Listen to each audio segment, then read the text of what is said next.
돈이 부족한 창업자들을 돕기 위해 만든 제도를 악용해서 주로 의료업계에서 불법 대출이 이루어지는 실태 어제 집중 보도해드렸습니다. 자, 이런 불법 대출 의혹에 있는 병원과 약국들을 저희가 취재해 봤는데 그 해명이 석연치 않았고 의혹만 더 키웠습니다. 먼저 김보미 기자입니다.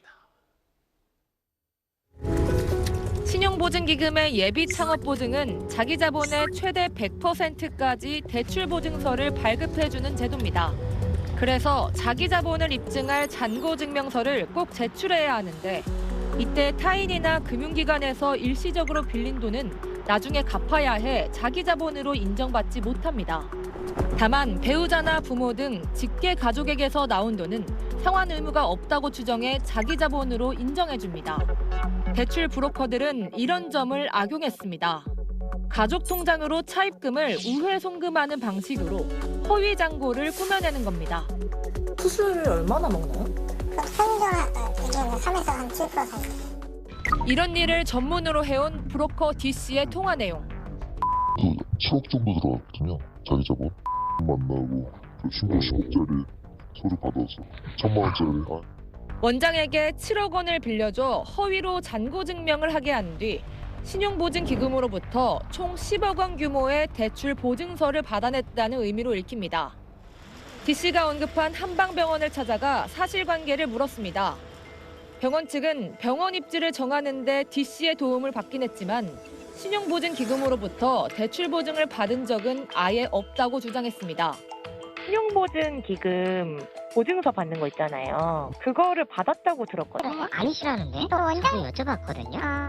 하지만 취재진이 신용보증기금을 통해 확인한 결과 이런 주장과 달리 이 병원은 지난 2021년 10억 원의 창업 대출 보증을 받았던 것으로 확인됐습니다. 취재 도중 석연찮은 정황도 포착됐습니다.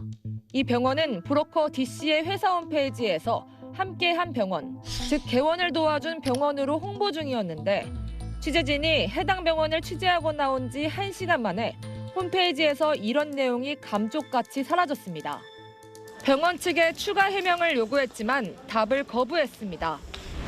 브로커 D씨의 도움을 받아 신용보증기금을 통해 7억 원 가까운 대출 보증을 받은 것으로 확인된 인천의 한 약국. 대표라고 아세요? 예. 대국 대출을 받았었죠. 그분 통해서. 신용보증기금 통해서 대출 받으셨었나요, 혹시? 받은 적이 있죠.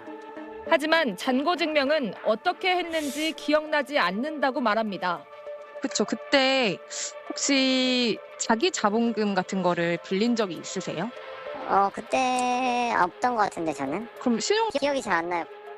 이번엔 브로커 D씨가 한 대형 정형외과의 대출 보증에 관여했다고 말하는 또 다른 녹취 내용입니다.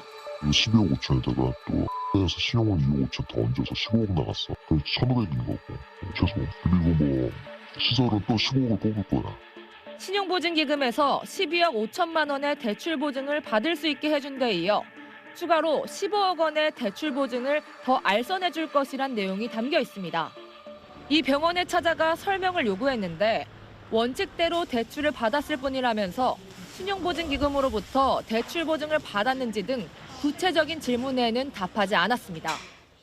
이 병원들과 약국의 개원 대출을 알선했다는 브로커 D씨를 직접 만나기 위해 대출 상담을 의뢰했습니다. 네, 여보세요? 예. 네, 전화 주셨나요? 대출 문의 주셨다고 해서. 네네네. 며칠 뒤 만나자며 상담 일정까지 잡았던 D씨. 하지만 SBS가 취재하고 있다는 소문이 돌자 돌연 연락을 끊었고 운영 중이던 대출 상담 홈페이지까지 폐쇄한 뒤 종적을 감춰버렸습니다.